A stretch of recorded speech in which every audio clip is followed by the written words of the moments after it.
Please like, share and subscribe. Kalu ji मेरे प्यारे पति देव, गर्मियों की छुट्टी शुरू हो चुकी है। जोजो बहुत जिद कर रहा है, क्यों ना उसे कहीं घुमाने लेके जाएं। उसका भी मन खुश हो जाएगा और हम लोगों को भी कुछ नया देखने को मिलेगा। चलो ना मेरे प्यारे कालू। गोरी, घूमने का मन किसे कर रहा है, तुम्हें या जोजो को? ये मुझे अच्छे से समझ आ रहा है। अब तुम ज्यादा ना बोलो। कभी अपने मन से हमें कहीं घुमाने लेके गए हो? हर बार कहते हो अगली छुट्टी में जाएंगे, अगली छुट्टी में जाएंगे। कल मेरी बहन आई थी अपने पति के साथ। मेरा जीजा उससे कितना प्यार करता है। वो बता रही थी वो ठंडी वादियों वाले जंगल जा रही है। रास्ते में हमारा जंगल पड़ता है तो वो मुझसे मिलने चली आई। उसका पति उसका कितना ख्याल रखता है। तो तुम भी क्यों नहीं चली जा रही अपने जीजा के पास? इतने तारीफ के फूल जो बांध रही हो अपने जीजा की, ये किया मेरे जीजा ने, वो किया मेरे जीजा ने, चले जाओ उसके पास। मैं तो तंग आ गया हूँ तुम्हारी ये रोज रोज की नई नई फरमाइशें, मैं परेशान हो गया हूँ। और फिर कालू कौवा अपने घोंसले से निकल जाता है। कालू तो फिर से गुस्सा हो गया। मैंने तो उससे कुछ कहा ही नहीं। वो आजकल जरा जरा सी बात पे बहुत ज्यादा नाराज होने लगा है मुझसे। और फिर कालू अपने दोस्तों के पास चला जाता है। नदी के पास ही उसके दोस्त बैठते हैं। वो दोनों कौवा, रंगा और बिल्ला बहुत ज्यादा बदमाश थे। वो लोग जैसे थे वो कालू को भी अपने जैसा बनाना चाह रहे थे। हमेशा कालू को बहकाते रहते और गलत बात ही बताते, गलत काम ही सिखाते। क्या बात है कालू, आज बहुत उदास लग रहे हो? सब ठीक तो है ना? क्या बताऊं रंगा, मैं अपनी बीवी और अपने बच्चे से बहुत ज्यादा परेशान हो गया हूँ। जब देखो तो उनकी नई नई फरमाइशें रहती है। आज कह रही थी गर्मियों की छुट्टी चल रही है, उसे ठंडी वादियों वाले जंगल जाना है। तुम ही बताओ मैं कहाँ से लेके जाऊँ अपनी बीवी और बच्चे को उतनी दूर? किसी तरह चोरी कर करके इधर उधर से दाने लेके आता हूँ। उन्हें घुमाने के लिए मेरे पास दाने ही कहाँ हैं जो मैं खर्च कर सकूँ और उन्हें घुमा सकूँ। अरे कालू भाई, बस इतनी सी बात, तुम इतनी सी बात पे इतना परेशान क्यों हो रहे हो? हमारी बीवियों का तो काम ही है अलग अलग फरमाइश करना और हमारा काम है उन फरमाइशों से बचना। तुम एक काम क्यों नहीं करते कालू? तुम अपने बीवी और अपने बच्चे को मायके भेज दो। बीवियाँ मायके का नाम सुन के बहुत खुश हो जाती है। वो तुम्हें कहीं दूसरी जगह ले जाने के लिए जिद भी नहीं करेगी। हाँ रंगा और बिल्ला, तुम दोनों सही कह रहे हो। मेरी बीवी तो अपने मायके के नाम से ही आधी नींद में उठ जाती है। मैं कल ही उन दोनों को अपने ससुराल छोड़ आऊंगा। और फिर कालू अपने घोंसले में लौट आता है और गोरी को उसके मायके जाने के लिए कहता है। गोरी भी राजी हो जाती है और अगले ही दिन कालू गोरी और जोजो को उसके ससुराल छोड़ आता है। जब वो वापसी के समय वहाँ से लौटा रहता है तभी वहाँ एक नदी दिखा है और वो वहाँ पे रुक जाता है। बहुत गर्मी हो रही है, थोड़ा रुक जाता हूँ, थोड़ा ठंडा पानी पी लेता हूँ, फिर आगे बढ़ूंगा। वो जैसे ही पानी पीकर थोड़ा आराम करेगा सोचता है, तभी वहाँ एक सुंदर सी प्यारी सी कौवी पानी पीने आ जाती है। कालू तो उसे देखकर देखते ही रह जाता है।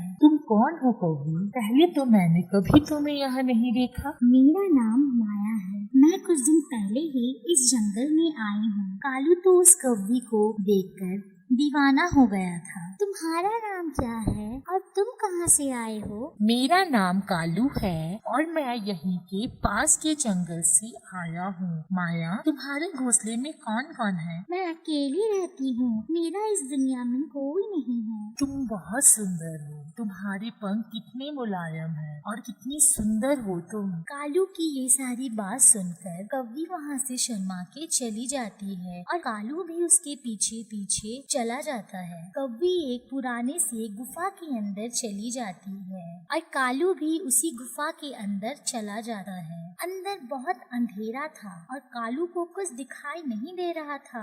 माया, तुम कहाँ चली गई? तुम मुझे नहीं दिख रही हो। तभी अचानक से रोशनी आ जाती है कि कालू के आसपास पंछियों के कंकाल दिखते हैं और तंत्र मंत्र की चीजें दिखती है। वो तो बहुत डर जाता है ये सब देख के। कालू डरते हुए कहता है,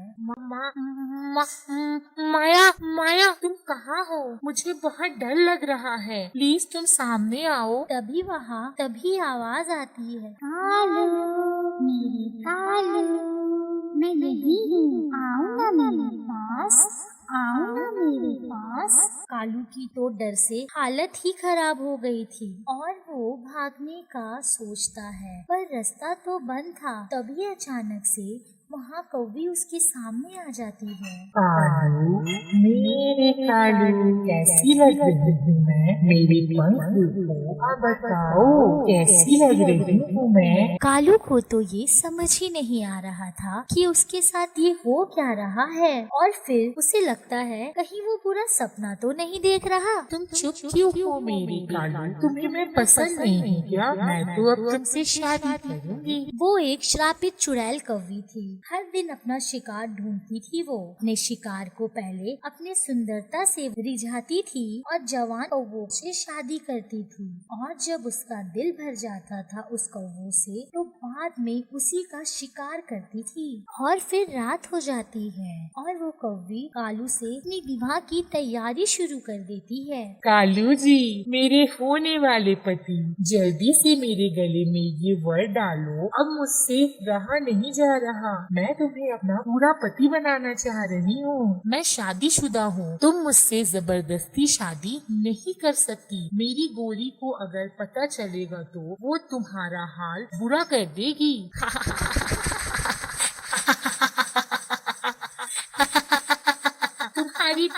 तुम्हारी बीवी का नाम गोरी है ना? तुम्हारा एक बेटा भी है जिसका नाम जोजो है। मुझे सब पता है, पर तुम्हारी बीवी को पता चलेगा तब ना।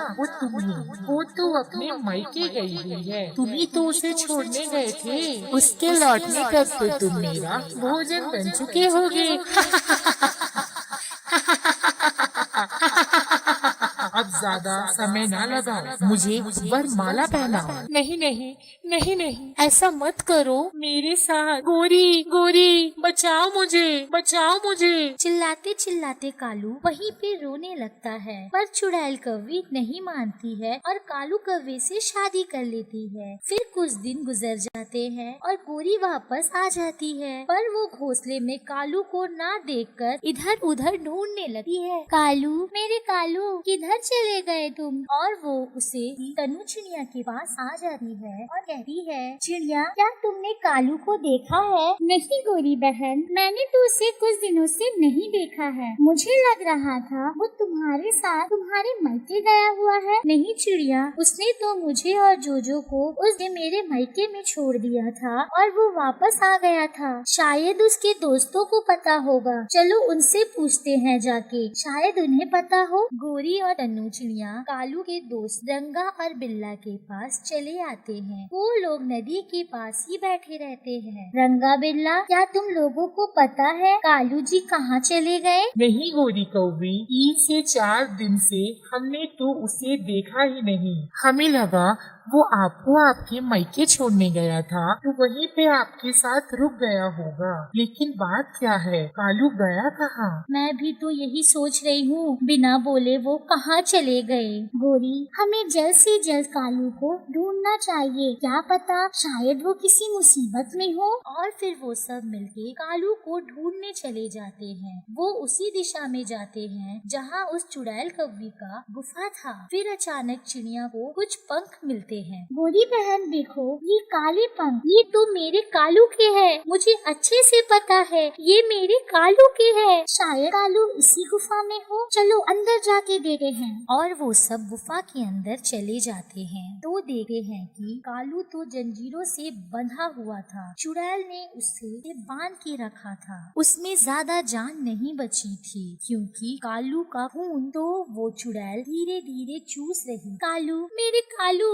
ये ये आपकी हालत क्या हो गई? आपको यहाँ पे किसने बांध के रखा? मुझे उस चुड़ैल ने अपना शिकार बनाया है गोरी, मुझे उस चुड़ैल से बचाओ। और फिर रंगा और बिल्ला पास के पड़े एक हथौड़े से कालू के जंजीर को तोड़ते हैं और उसे वहाँ से निकाल लेते हैं। तभी वहाँ वो चुड़ैल आ जाती है। रुको, कहाँ ले जा रहे हो मेरे कालू को? तुम्हारा कालू? ये मेरा पति है। तुम्हारी इतनी हिम्मत, तुमने मेरे पति को बांध के रखा? और फिर गोरी गुस्से में आकर उस चुड़ैल की चोटी काट देती है अपनी चोंच से। ये तुमने क्या किया? नहीं। और वो चुड़ैल वहीं जल के मर जाती है। उस चुड़ैल की जान उसकी चोटी में रहती है, वो वहीं पे मर जाती है। और कालू, गोरी, चिड़िया सब खुशी खुशी अपने घोंसले में आ जाते हैं। और फिर गोरी, कालू और चिड़िया सब खुशी खुशी वापस घोंसले में आ जाते हैं। प्यारे दोस्तों, अगर ये कहानी आपको अच्छी लगी तो हमारे चैनल को सब्सक्राइब जरूर करें और हमारे वीडियो को लाइक भी जरूर करें और जितना हो सके हमारे वीडियो को शेयर जरूर कहीं दूर। Please like, share and subscribe. मुझे पीने का शौक नहीं, पीता गम भुलाने के लिए।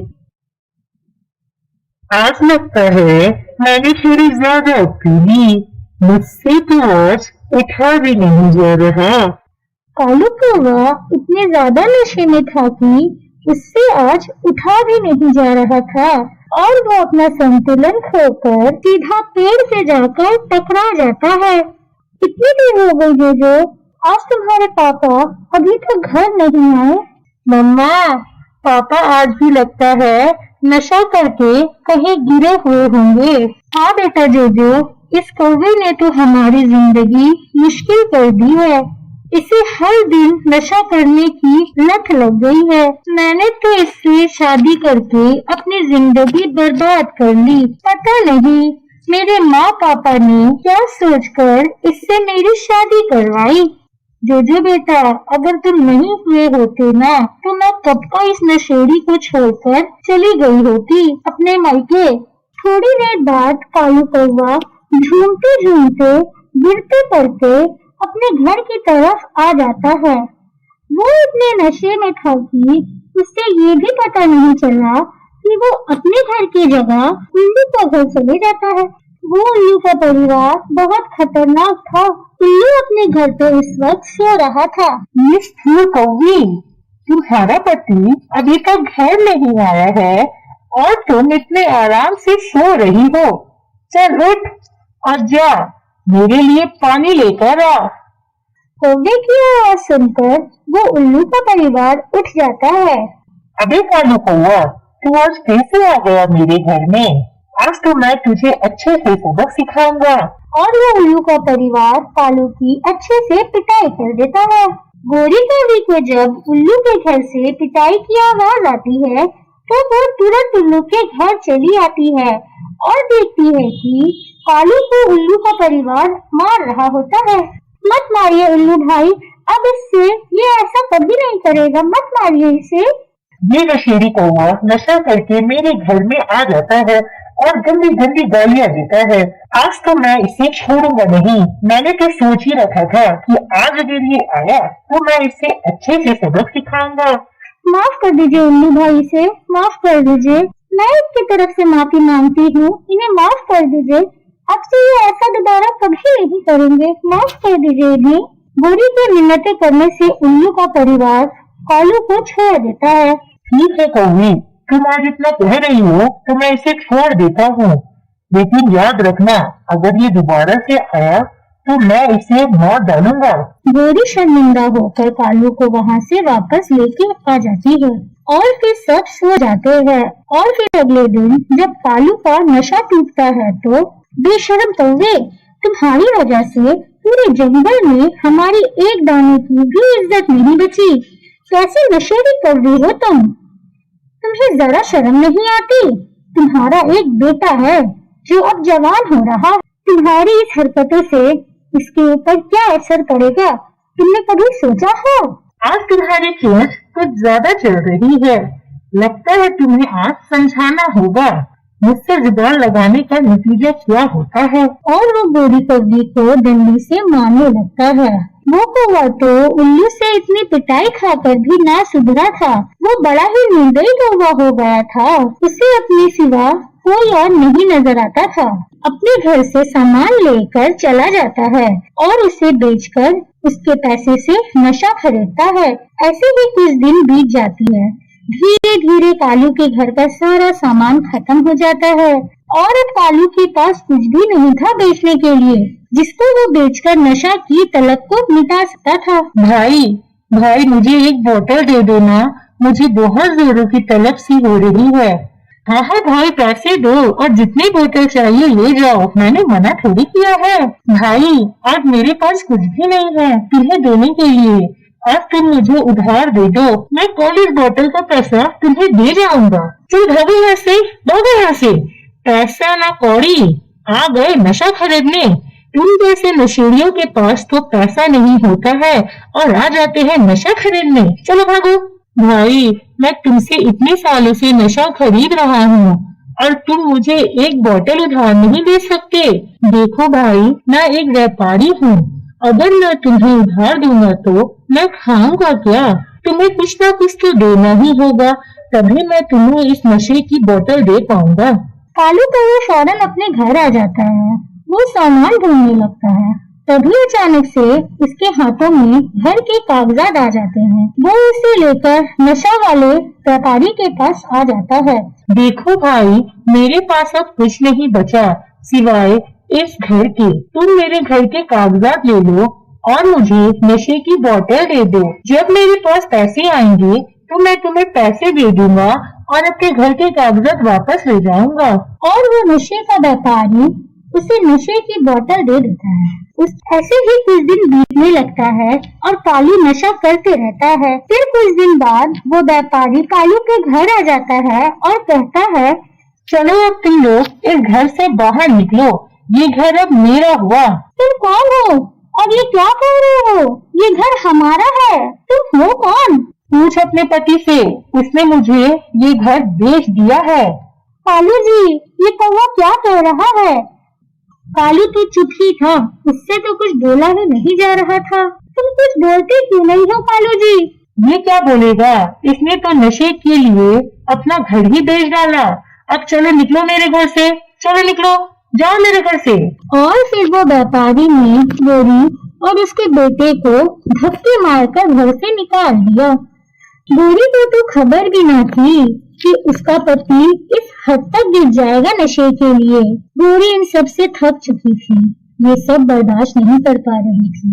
गोरी को तो खबर तक नहीं थी कि उसका पति नशे के चक्कर में इस हद तक गिर जाएगा कि वो अपना घर ही बेच डालेगा। गोरी ये सब बर्दाश्त नहीं कर पाई और वो उसके बेटे को लेकर नदी में डूब जाती।